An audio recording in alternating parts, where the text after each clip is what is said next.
Shalom, shalom, giving all praises to Yahweh, Bahashem, Yahushua, Bahashem, Kakadash. Double honors to the apostles and the elders that you have mastered, rule and teach world inscriptions, salutations to the Akim that are doing this work in truth and faith and in all sincerity in the last days, prophesying not only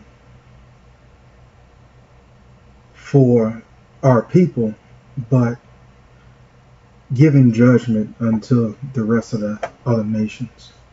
I'd like to start out by, I guess the title for this video is Maduro, Venezuela is still prophecy according to the scriptures, and let's check it out. Let me see. This is Venezuela News, Saturday today, NBC News Live, 5:01 a.m.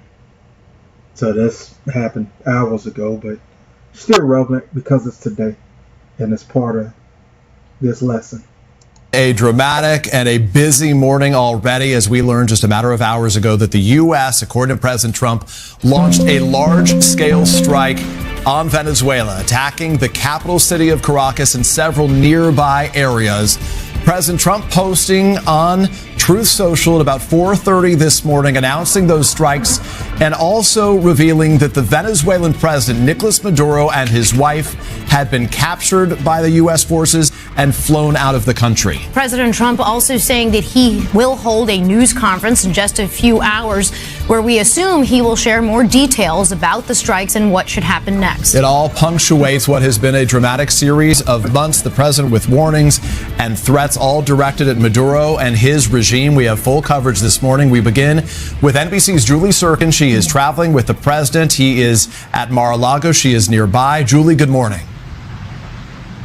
Peter and Laura, good morning to you. A dramatic moment now as the U.S. conducted and carried out this operation in the middle of the night. I want to pull up the president's Truth Social post one more time, if we can read it really quickly. He said President Nicolas Maduro, who has been, along with his wife, captured and flown out of the country. Mr. Trump said the operation was done in conjunction with U.S. law enforcement. Details to follow, he said, calling it a large-scale strike, saying that the United States of America had successfully carried it out. And now, Peter, as you've been talking all morning, more questions perhaps than answers, some of which we presume will be answered by the president at 11 a.m. during his news conference. But this just follows months of escalation in the region. We saw the first strike against alleged drug boats happen back in September. Since then, more than 30 strikes have been carried out by the U.S. military on boats around the Venezuelan coast there that they say have been trafficking illicit drugs consisting of cocaine. And in some cases, the administration had argued fentanyl, and that, of course, has been the driver of the U.S. aggression of their policy in this region. This happened and started a couple of months ago, Peter, but has only escalated since. This week, we have seen additional strikes on these boats. We have seen in recent weeks the U.S. seize what they say are oil tankers carrying sanctioned illicit oil over the last couple of weeks off that Venezuelan coast. And we also saw for the first time in the last week a strike on land, on a port that was announced by the president, of course, before this operation to remove Nicolas Maduro, the regime leader there, and his wife. The question now is, where have they been taken to? What happens next? These are questions as well, Peter, that lawmakers are asking even in these early mornings. We know that Secretary of State Marco Rubio, who even in his time as senator has long been against the Venezuelan regime that they say have been conducting narco-terrorism and trafficking in the region. Rubio, even a couple of weeks ago, saying that Maduro is not to be trusted. There are no deals that can be made there. The question now for lawmakers, Democrats and Republicans, is was this an act of war? We know that Article 1 authority lies within Congress to conduct and to announce and to decide whether the U.S. will be going into war. We know that Rubio has been working the phones all morning, Peter, trying to assure and assuage lawmakers, at least Republicans we know that he spoke to, including some in the Gang of Eight, this coveted group of 8 lawmakers that represent the intelligence committees, the leadership of Congress and trying to assure them that this is a response that they needed to take here in this action in Venezuela, Peter. Julie, we have heard from the President of the United States, the New York Times reporting that they spoke to him briefly by phone this morning as well, where he said, among other things, that this was, in his words, a brilliant operation. Actually, he said a lot of good planning and a lot of great troops and great people. We're also hearing from the Republican Senator Mike Lee of Utah, who says he has spoken with the Secretary of State, Marco Rubio. Walk us through a bit more of what we have heard from him. It's significant for a variety of reasons, not the least of which is he says that Rubio told him that the strikes today were part of an effort to protect U.S. personnel from an actual or imminent attack, and that the strikes were deployed to protect and defend those executing the arrest warrant on the ground. Yeah, essentially a justification for why they had to go in and use military force. Mike Lee, I've covered him for years. He is a constitutional lawyer by trade. This is a matter of great concern for him and Republicans like him, that the administration might have acted in an unlawful way. Mike Lee, originally the senator from Utah, posting on X saying that he wants to know the reason, he wants to know the justification from the administration. He followed up on that post once he spoke to Secretary of State Marco Rubio, as you said, saying that the administration was justified in using kinetic force to conduct this operation because, as you said, Mike Lee said that Rubio told him that this was something they had to do to protect the forces on the ground. That's the justification that they used. Similarly, did we just hear from Senator Tom Cotton, who is the top Republican on the Intelligence Committee, who said that that was similar reasoning that the administration had used. But it is so notable that just a couple of weeks ago, Peter, Congress had its first fulsome briefing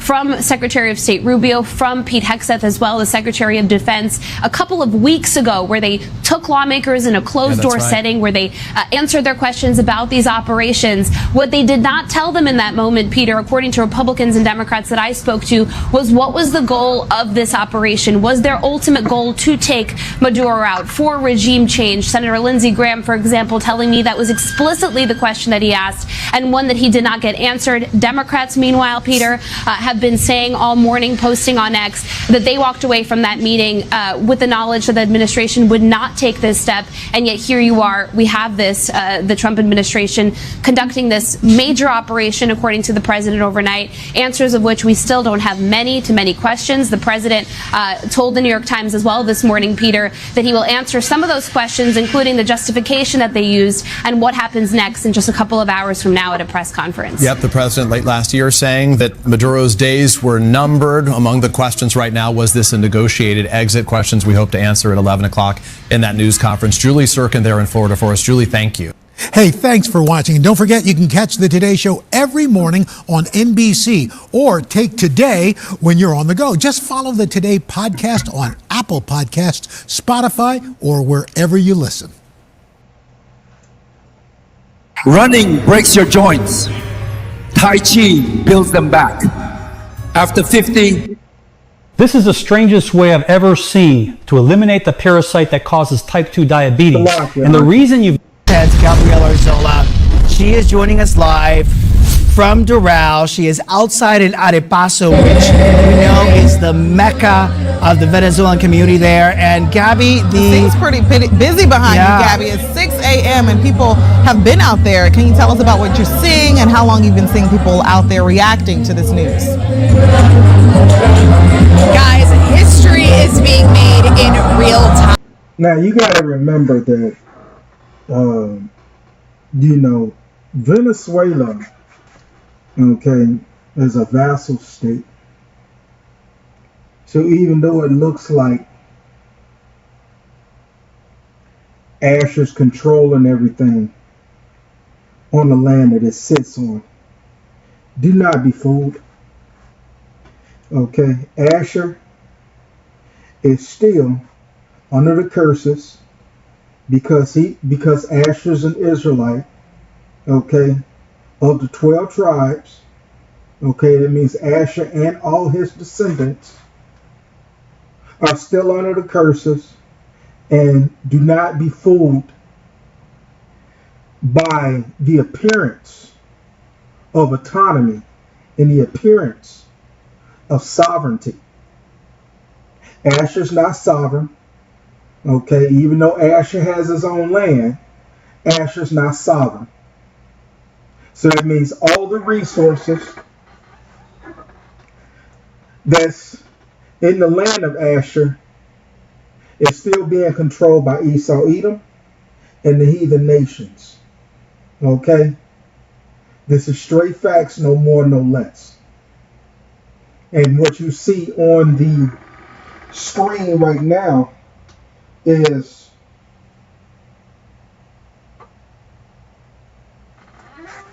it's just pushing Esau Edom is real good with pushing a narrative. Okay? Now,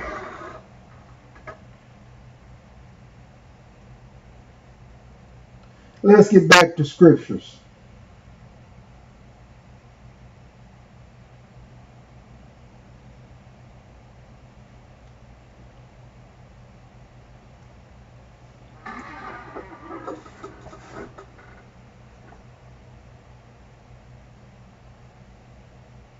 This is Genesis chapter 49, verse 1.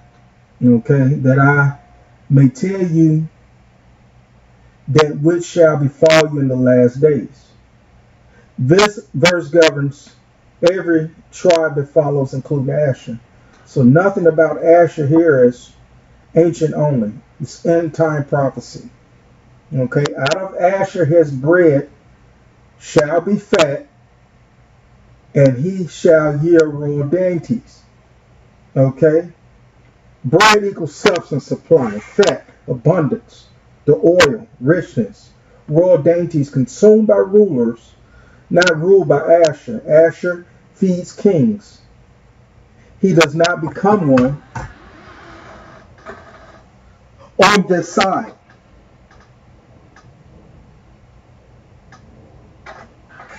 The true Israelites are you Negroes, Latinos, and you Native Americans, and those that come from the seed line of Negroes, Latinos, and Native Americans of their father's lineage.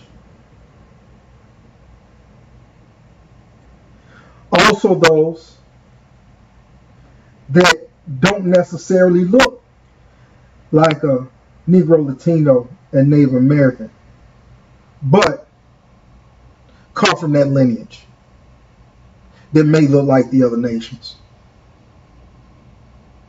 This is a message of prophecy. This has already happened before, and there is no new thing under the sun. All right? I'll let this play. There are hundreds of people here in El Arepaso, which, like you said, has been the mecca for Venezuelans speaking out against injustices in their country for decades. I'm here joined by Edgar. Edgar has been here since he was 11 years old, born and raised in Venezuela, out here since early this morning. Tell me, why did you want to be out here? Well, okay, before I begin, I just want to talk to you, America, and I hope you have your coffee when I tell you this, but these are great news. All eyes on Venezuela. These are historical news. This is history in the making. I mean, my chest, it feels like it's going to explode with joy, because before I was even born, there have been struggles. My family has been fighting for so many years before I was even here. They have told me about it. They told me about a time where democracy existed, and now I can finally look forward to that. And that's just everything that I can ask for. And I just want to tell you people, America, Venezuelans are good people. The greatest people that I know, I can vouch for them. We are good. We are working hard, and this is President Donald Trump and Maria Corina Machado just created an opportunity for us to begin working harder than ever, because that's what we have always been doing, but now we will be working in our country. But we also have worked so hard here in the United States to build so much things, and I just want to thank you, America. Thank you for giving us this opportunity to work. There's a lot of pride that comes with Venezuelans. He actually wore this flag just like this for his college graduation in the University of Florida, just to show you how much love there is for this country that has gone through incredible. People are dancing, people are cheering, and we've been here so many times, Christian, like you said in the past, when there have been so many issues, and they would cheer, "Si se puede, si se puede." Now they're cheering, "Si se pudo." Yes, we did it. It happened. What do you think now this means for Venezuela, for family back home, how people can move forward after this? Well, that's where the uncertainty comes. I plead, America, again, I plead for you, for mercy for us Venezuelans. People such as me, I have been here almost my whole life, all of my youth. And I do believe that the future of Venezuelans is in Venezuela. But I also think that this is James chapter 5, verse 1 through 4. Go to now, ye rich men, weep and howl. Behold, the hire of thy laborers, which is of you kept back by fraud, crieth. If this doesn't perfectly explain Edom, and what he's doing right now, and he's pissing off China and Russia, because we know that in Venezuela, throughout the land of Asher, that Asher's blessed wherever he goes. It's a prophecy. Okay? Wealth and abundance, even in captivity.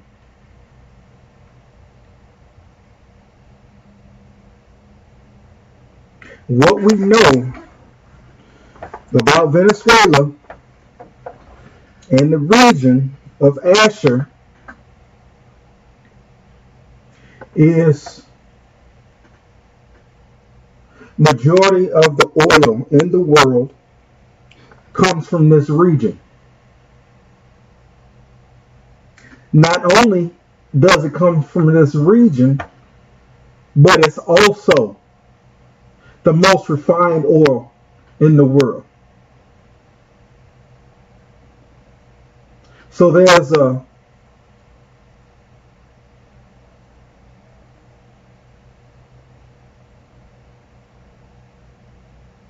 one by one, 100% of what's going on here. 100% of the wealth and 100% of the refinement. It's the most refined oil in the world. That means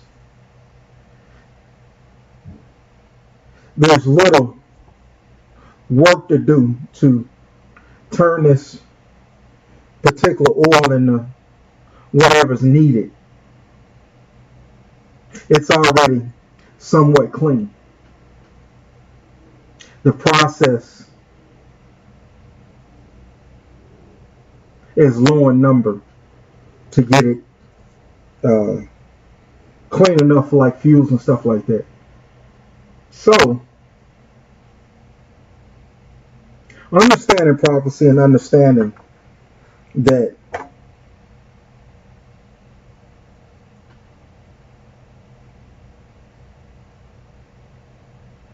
Asher has a role to play in end time prophecy, and this is the whole fucking point.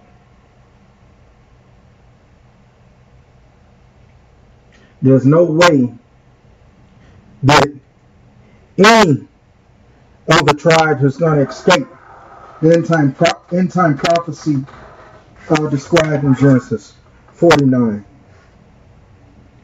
and 1.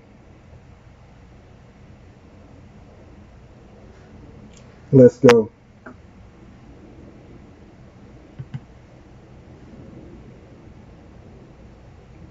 And Genesis 49 and 1, and Jacob called unto his sons and said, gather yourselves together, that I may tell you that which shall befall you in the last days. Gather yourselves together, and hear, ye sons of Jacob, and hearken unto Israel your father.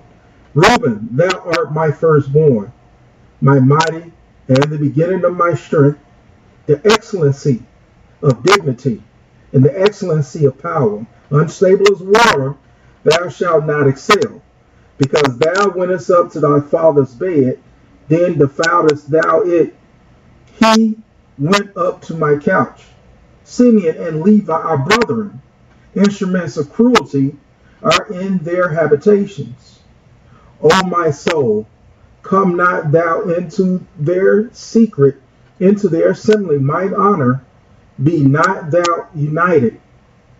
For in their anger they slew a man, and in their self-will they dig down a wall. Cursed be their anger, for it was fierce, and their wrath, for it was cruel.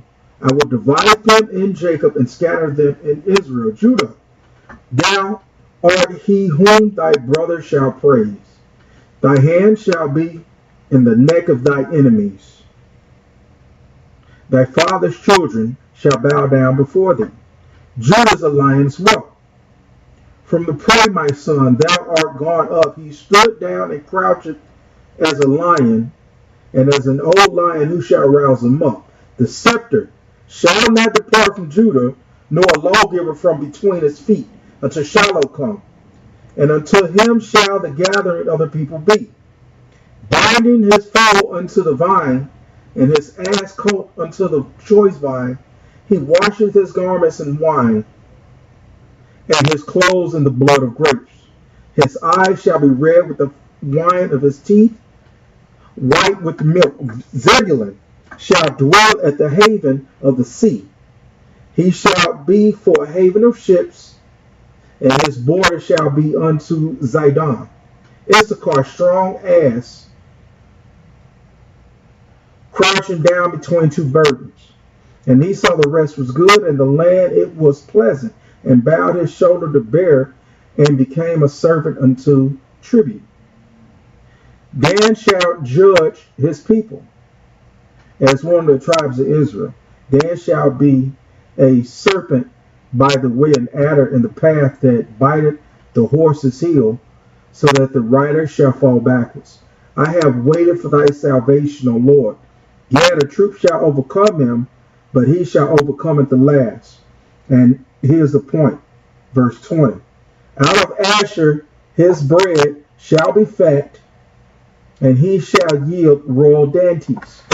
Okay, we can drop the mic right there, but we'll go on. This particular lesson is about Asher. Okay, Israel is also included, but the capturing of Maduro, okay, knowing that he's an Israelite as well, I'm sure somebody told him, and he thinks this is for play. This ain't for play. This is for real. You and your wife is sitting in some type of interrogation room, given a choice of what the hell you gonna do. Either way, it doesn't matter what decision Maduro makes. War is on the horizon, and war is the prophecy. That some of us and some people here also want to continue working here in the United States, building a beautiful nation. Well, Doral, I mean, this is the stronghold of Venezuelans, and it's a beautiful city. I recommend everybody to come here to Doral. I recommend everybody, if you're Venezuelan, everyone, come down here to El Arepaso. Yes, yeah, come celebrate with us. We love everybody because you, America, has loved us so much. So much. Thank you, America. Edgar, thank you so much for sharing those sentiments. Guys, this is something that I find really interesting here. Everyone here, American, Venezuelan, have said they're so... This message is for Maduro, okay? If they don't whack your ass and you find this lesson somewhere, your job is to tell, number one, all the Venezuelans, okay, from their father's lineage, they are from the tribe of Asher. They are Israelites. Their job, okay, as breathing upon this planet, is to fear the Most High and keep His commandments, and to follow after the ways of Yahweh Shai, because that's our example. If the U.S. decides to cut your raggedy ass loose,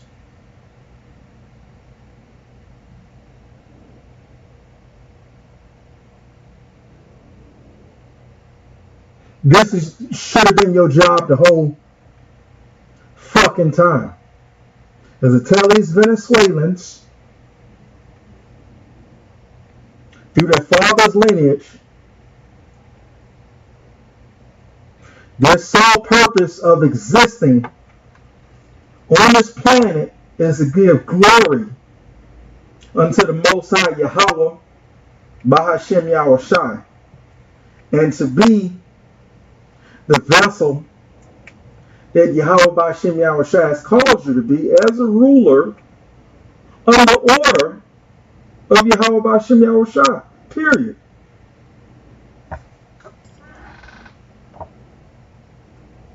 Happy for the freedom that they experience here, and they just hope that freedom translates into their home country, Venezuela. All we've heard was freedom, freedom, freedom. Yes, we did it. Now we can continue to move forward. By no means are any of them saying now comes the easy part. Certainly the hard parts are on the way, but they're saying now is finally a step in the right direction that they've all been waiting for so long. I want to give you a little bit more of a scene setter here, guys. Look, people with flags, holding them up, holding them high. Hundreds of people here. Cars, playing music, everyone here dancing. It really is wonderful to see so many people coming together. There are a lot of emotions behind this. I mean, they're not just cheering because of what just happened today. This comes from generations upon generations of stories of struggle, stories of hurt, stories also of hope for a better country and a better life for their family in Venezuela. Since I've been here, I've seen countless people FaceTiming their family members from Venezuela, checking up on them. Like we said, these strikes, we still don't know if there have been any casualties. We have had a lot of people here checking up on their family. Thankfully, all of the FaceTimes have been answered. A lot of things we still do not know. But overall here, the sentiment is hope. Like we said, we covered this in the past. A lot of times we've heard people cheer, si se puede, and now they're saying, si se puede. Now we did it, guys. Gabby, it's so loud behind you that we actually we can hear you, but we can't hear you as clearly as we could maybe a half hour ago when we see the jubilation, right? The joy behind you of people that have been sitting on the edge of their seats waiting for this moment. Still unclear, where things will go, if there in fact will be a regime change. And I don't want to sound negative because by all indication, that is where we're going, but there's a lot of question, a lot of concern. You see a lot of celebration behind you, but of course in Caracas, Venezuela, there is a lot of fear of what happens next. Yes, Gabby. And have you felt that while you've been there interacting with people, have you felt that there is any sense of fear, or you felt like it's just been right now, everyone's staying pretty much positive? Well, you know what, it's mixed, right? I'm glad you asked that. There's a lot of emotions, like we said. Like I've mentioned, though, there are a lot of people that are FaceTiming, WhatsApping, trying to get in contact with their family, especially in Caracas. And overall, from the family that we did hear back from, they say that their families are okay. All right, this is knowing that, we have no power, no might in Esau Edom's world. We just don't. But the power that you do have is the spirit of prophecy. That Esau Edom can't take away.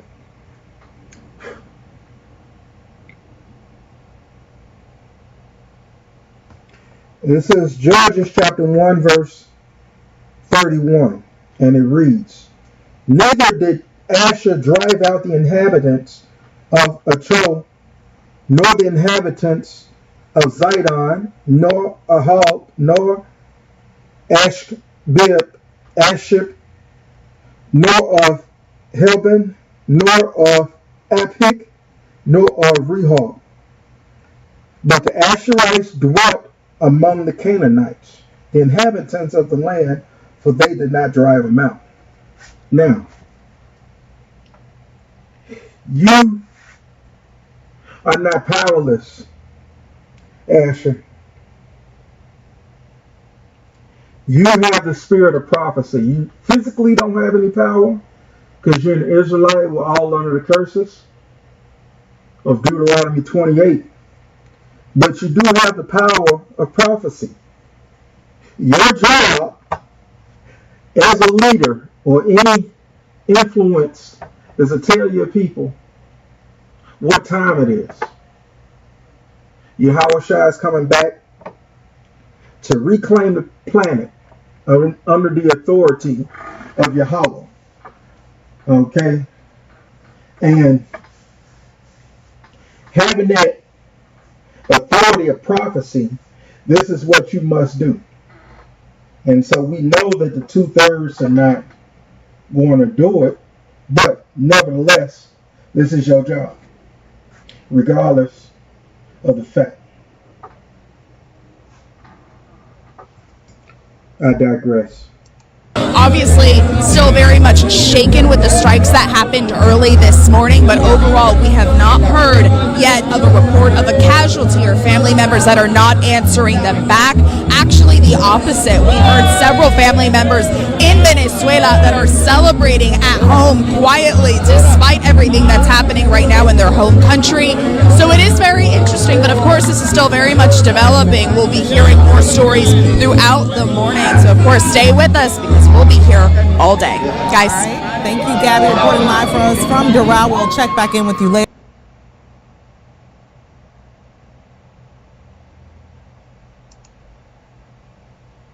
The world's first titanium nonstick pan.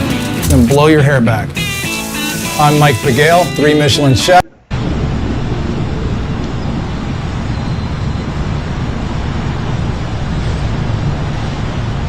Salakia.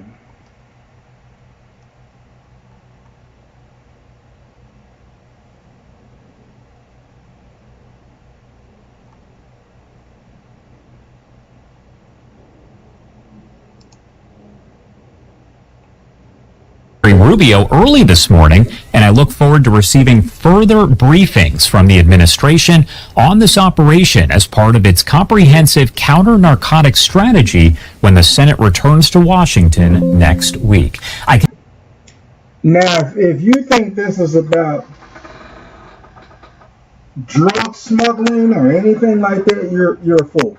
You're a fool. You're a fool. You're stupid and a fool. Okay? This is about seizing assets. Okay?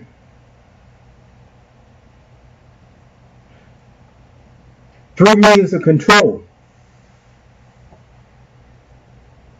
It's about seizing resources so that America stays on top. I can imagine a lot of these briefings, though, would be behind closed doors. We're not going to be able to actually get inside there. Now, potentially we will get remarks, though. Sometimes lawmakers will go into these meetings, they'll walk out, and they'll come up to our roving camera to make some comments there. Thomas Massey, also a Republican who has been very critical of President Trump, saying if this action were constitutionally sound, the Attorney General wouldn't be tweeting that they've arrested the president of a sovereign country and his wife for possessing guns in violation of a 1934 U.S. firearm law. Again, Thomas Massey. Nobody gives a fuck about Venezuela. They don't care about Venezuela or its people. They care about what Venezuela has. And that's enough oil to corner the market. Point blank period. No other country, no other landmass on the face of the planet, again, has more oil than Venezuela. This is according to prophecy. This is prophecy. There's nothing these people can say or do that's going to make this not prophecy. This is how we know who Asher is. Because the Lord is blessing Asher whatever land he goes to. Yahweh Bahashem Yahushua have ordained it. He has been very critical of President Trump in the past, and that is a post that is just coming in here as we do wait for President Trump to make those remarks in just a matter of moments. This is running just a little bit behind as he was slated to speak at 11 a.m. Eastern time. It is now 11:25, and we have received several different 2-minute warnings, 5-minute warnings. However, as you can see, the president has not walked in just yet. That's why I'm reading some of these posts here to give you that reaction and updating you on the latest information. And of course, there are people asking Fox right now if there has been any kind of update on the timing. We know that President Trump and Secretary Hegseth are probably talking right now, providing the latest briefing to each other, the latest information with the Trump administration, so they can be kind of up to date on all of this when they do speak to the media in just a matter of moments. And more importantly than the media, speaking to the nation as a whole. The stock market is open for nearly 7 hours a day, but don't even think about trading it after. Hi, I'm Dave Aquino, and I help ordinary people go after.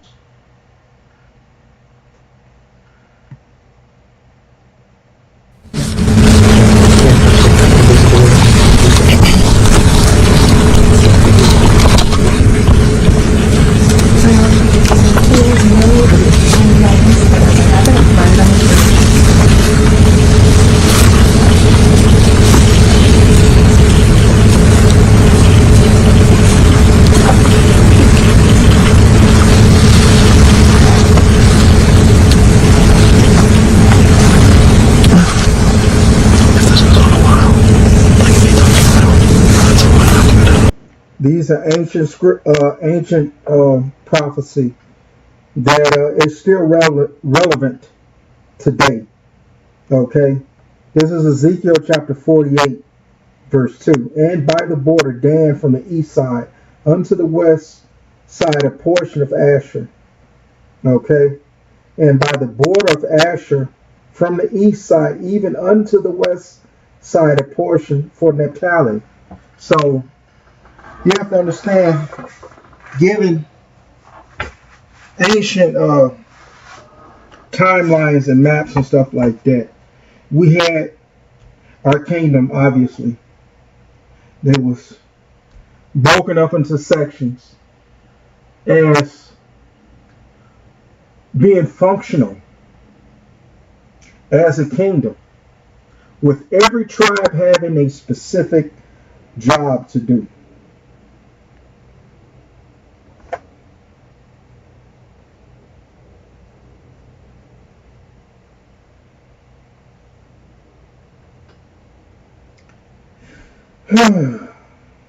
See.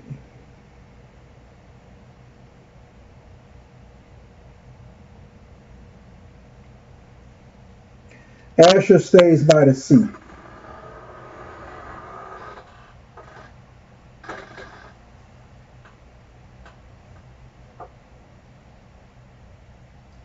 Haven of ships, I believe, if I'm not mistaken. But this is definitely prophecy.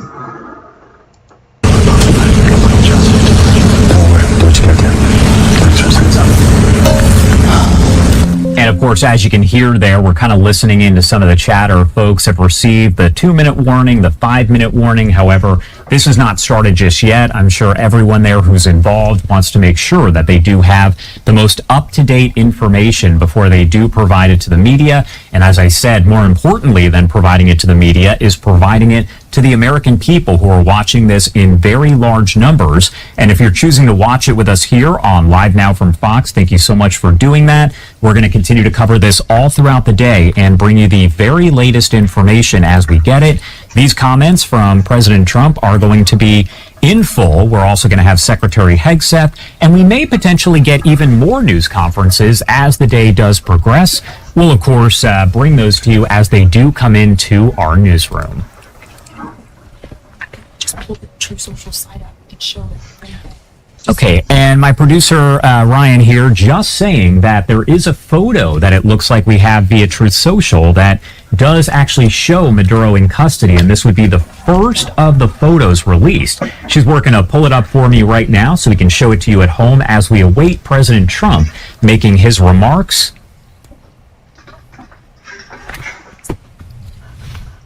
And of course, we're doing this all kind of on the fly here. So what I want to do is kind of pop this up on your screen in full. Again, the second that we see Trump walk up, you will not miss any of that here. But this is actually a post coming in from Truth Social. Big thank you to Ryan, producer here at Live Now from Fox.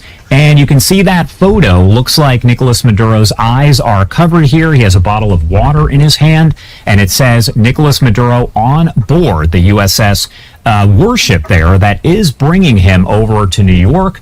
We know that's where he's indicted, so we definitely wanted to bring this post to you here on Live Now from Fox. A big thank you to our producer Ryan, who was able to find that and pull it in. But again, that is the first of the images that we have seen of Maduro in custody just coming in as he and his wife are traveling right now by boat over to New York where they face that indictment.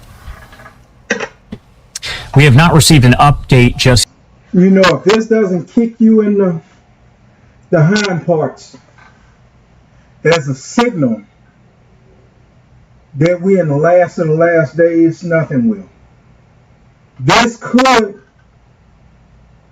verily be the major catalyst, okay? And I'll repeat that again. The major catalyst to this WW3.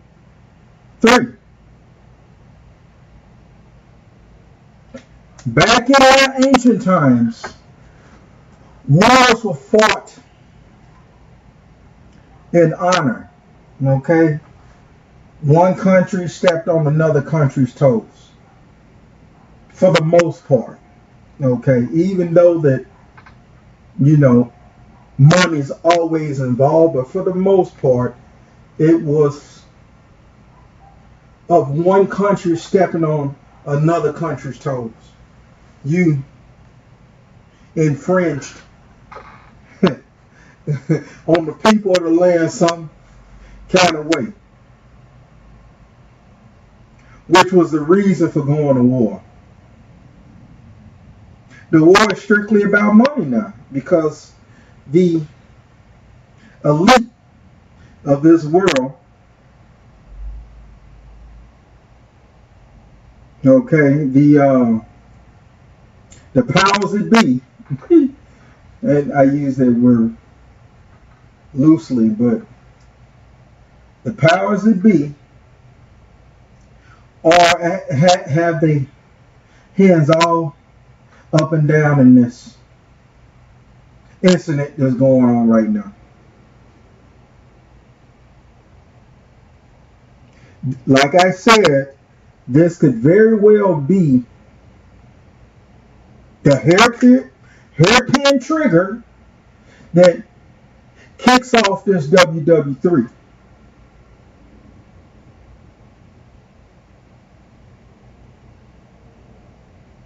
Which is what we're looking forward to. We're looking forward to WW3. We're looking forward to the MOTB, because we know those have to happen just before the kingdom of heaven, before the return of our big brother, Lord and Savior, Yahweh Shai.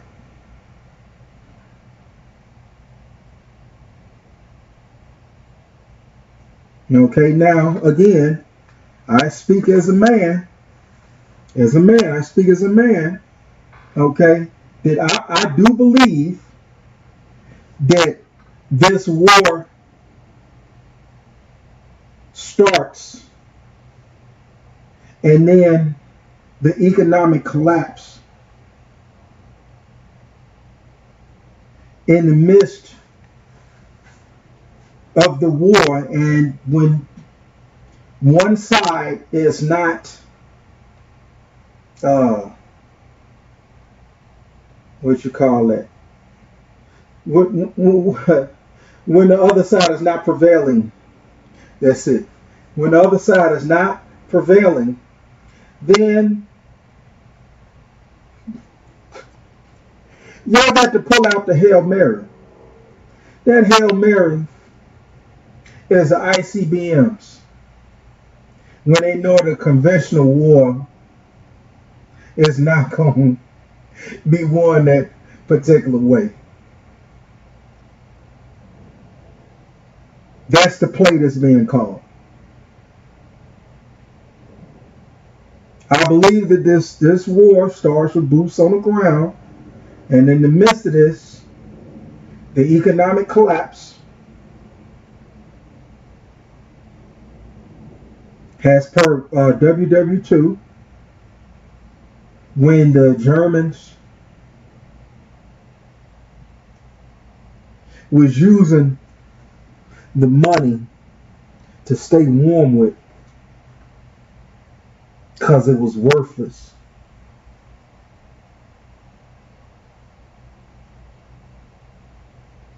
This is what we heading to, this particular situation, so to speak. This is getting hot and heavy, and this is something, like I say, the men of the Lord have been longing for something like this to happen. They've been dragging their feet for too goddamn long.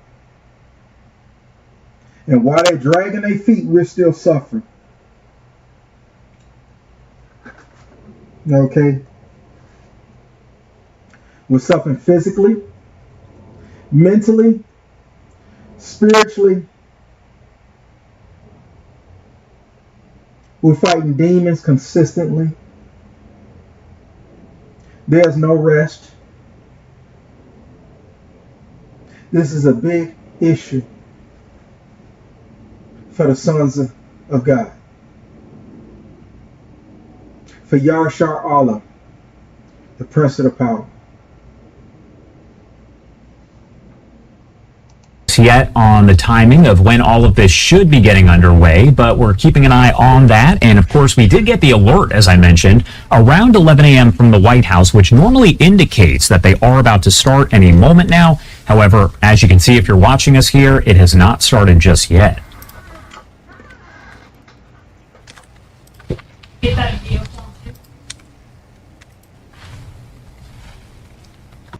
Yep. So let me get this straight. You're telling me I don't have to spend countless hours consolidating our company's financial data anymore? It's all... A live look there at the podium once again with the presidential seal as we await this beginning anytime soon here. The second it does begin, I promise you will not miss any of this here on Live Now from Fox as soon as President Trump does start different developments in the situation here, things that President Trump has and has not said just yet. As I mentioned, the president did post a photo on social media showing Maduro wearing a sweatsuit and a blindfold with the caption here. It does say Nicolas Maduro on board that warship. Going to pop it up for you right here on your screen. That is the first photo that has been released by U.S. officials showing Maduro in custody as he is on that U.S. warship headed for New York, where he has been indicted. He and his wife both indicted and expected to face some serious charges there. Not quite clear if we are going to get any sort of live images from inside the courtroom when they arrive, or even images that show their arrival. However, anything we get, we're going to bring to you live, uninterrupted, on Live Now from Fox. That is what we do.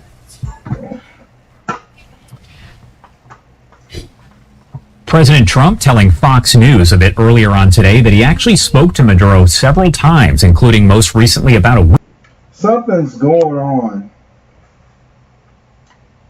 Okay, just using the mind's eye, something is going on. Okay, we know that there's elites of every country or society or whatever the case is. And the way that a lot of that stuff plays out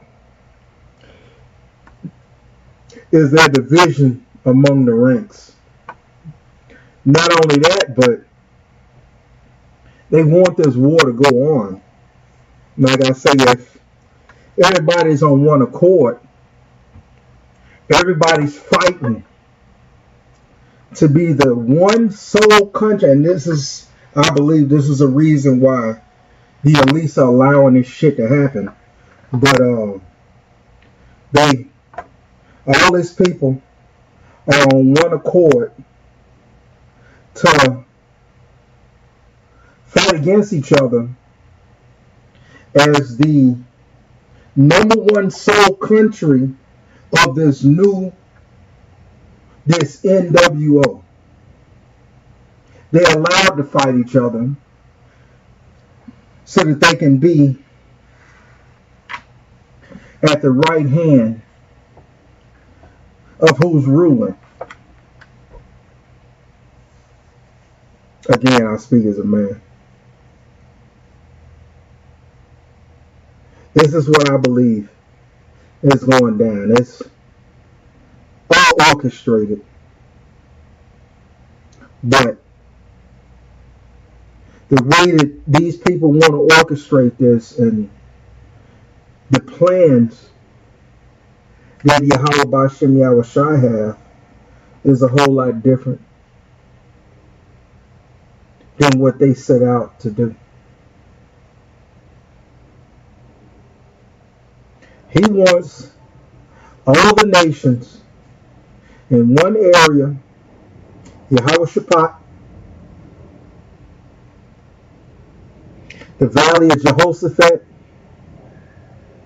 Yahweh's judgment.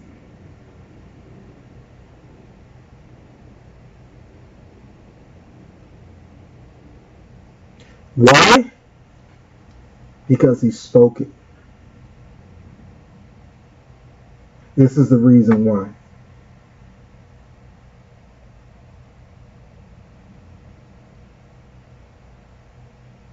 Yahweh Hashem Yahushai's word doesn't come back void. And since it's already been proclaimed, prophecy must follow suit with the words that were spoken.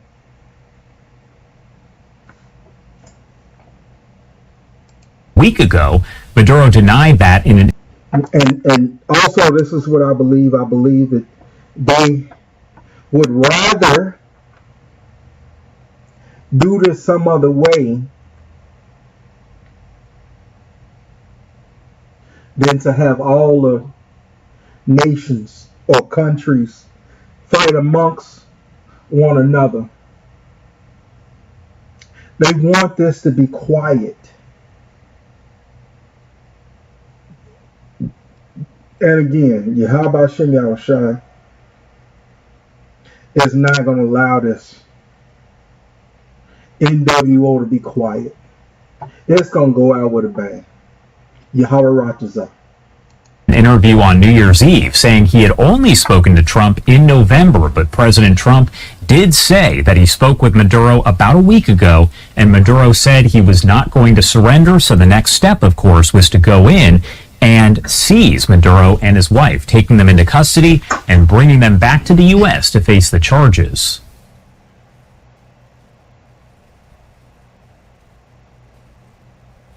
We also saw some video of smoke rising from the military base there in Venezuela's capital of Caracas earlier on this morning, and it was one of a number of sites that were hit by those American strikes overnight. Again, I keep saying it, but This all happening just hours ago there. There were bombed buses with shattered windows. There was shrapnel seen next to some charred armored vehicles there, sending up a plume of smoke. There was some fallen street lights, chunks of nearby trees littering the streets, while hefty metal fences and signs were bent at sharp angles following the blast. We also have heard from President Trump as he spoke with Fox News. He did mention here that essentially there were some injured folks out there. U.S. Okay, if you didn't know, okay, this is for those that are new to the faith and those that are new audience. Asher, from Colombia to Uruguay. All that's Asher. Even though that you have Judah sprinkled among, you have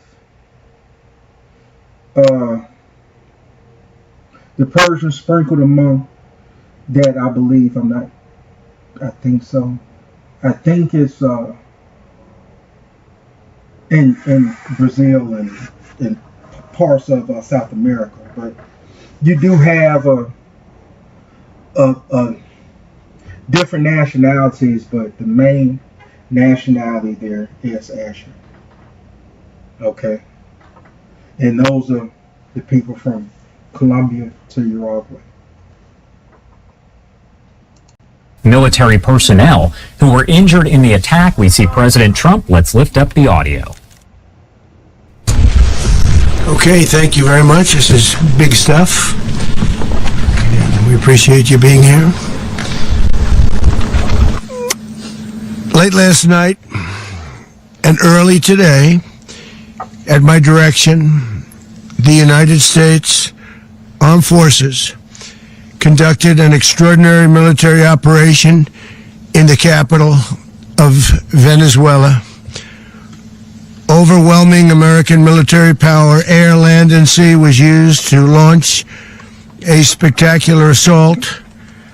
And it was an assault like people have not seen since World War II. It was a force against a heavily fortified military fortress in the heart of Caracas to bring outlaw dictator Nicolas Maduro to justice. This was one of the most stunning, effective, and powerful displays of American military might and competence in American history.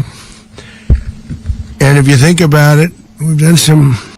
Yeah, this shit is so goddamn funny. Boy, this shit funny as hell. But they ain't following the script. So they snatched his ass. He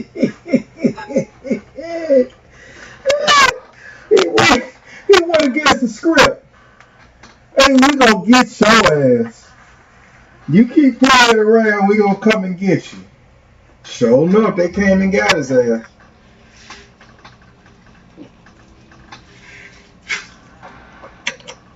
You sitting up and playing these stupid ass games. You gonna get these stupid ass prizes. Okay. Don't let this happen to you the same way that they did JFK.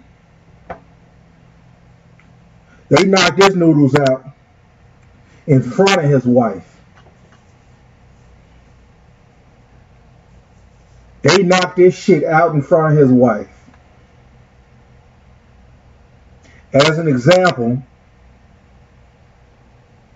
to the rest of the world not to go against the script. Other good ones like the attack on Soleimani, the attack on al-Baghdadi, and the obliteration and decimation of the Iran nuclear sites just recently. And as men of the Lord, we really don't give a fuck. This The world's already fucked up. It's already messed up. Okay. To take one of us out would be doing us a favor. Because there's nothing but pain and suffering in Esau's world.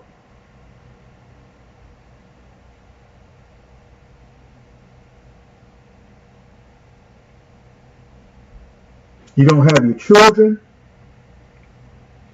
You don't have your wife. You don't have substance. Everything is tainted. So, sit and marinate on that for a while. In an operation known as Midnight Hammer, all perfectly executed and done. No nation in the world could achieve what America achieved yesterday, or frankly in just a short period of time. All Venezuelan military capacities were rendered powerless as the men and women of our military, working with U.S. law enforcement, successfully captured Maduro in the dead of night. It was dark. The lights. You Venezuelans, you northern tribes, you sons of Asher, and this Israel as a whole, but beginning with Asher via this lesson. The time is short. This shit's happening for the sake of prophecy, so that we may once again establish, have the kingdom established on earth as it is in heaven. Perfect order, perfect dominion, starting with the sons of God, the elect, 144,000 of 1/3 of the children of Israel. This is a wake-up call for you spiggarts out there to get your head out your ass, because time is short. Of Caracas were largely turned off due to a certain expertise that we have. It was dark and it was deadly. But captured along with his wife, Celia Flores, both of whom now face American justice. Maduro and Flores have been indicted in the Southern District of New York, it's Jay Clayton, for their campaign of deadly narco-terrorism against the United States and its citizens. I close out here giving all praise to Yahweh by Hashem, Yahushua by Hashem, Kakadash, again, double honors to the apostles and the elders at GM as the rule and teach well in the scriptures, the bishops, all the brethren out there that are doing this work in truth and faith and all sincerity. Again, until next time, Shalom.